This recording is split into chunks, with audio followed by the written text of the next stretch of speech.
Thì Niên, anh tên An này hả?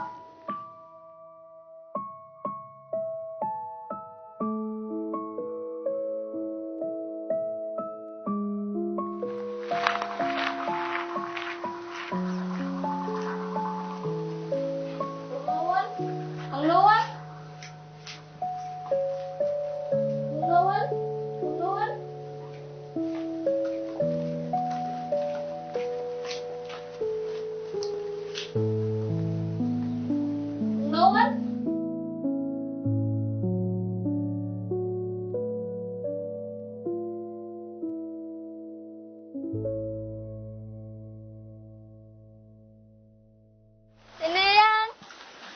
Thì Niên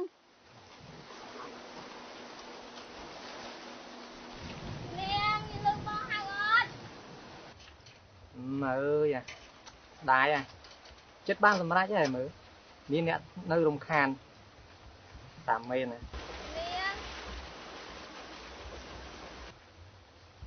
Ê, bạn sang với là vô tích. À.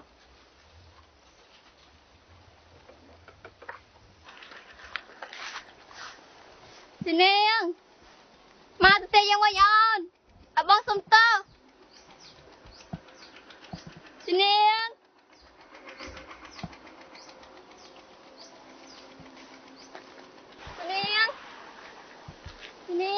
mình lưng bong hàng ơn.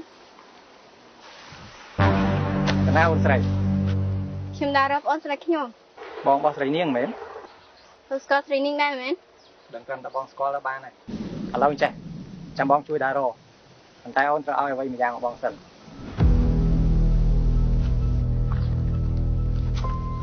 Này dậy nè.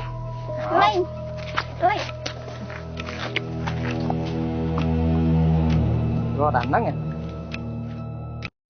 Tôi có training đây mến. Đừng cần tập bong score là ba này. À lâu chạy, chăm bong chui đá rô. Thằng tay ôn cho ai vậy mà giang bong sần.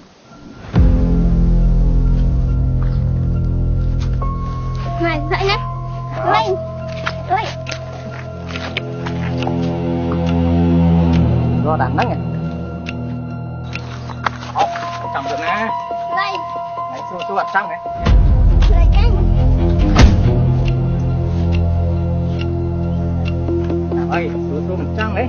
Lên. Lên. Lên. Nhiều quá.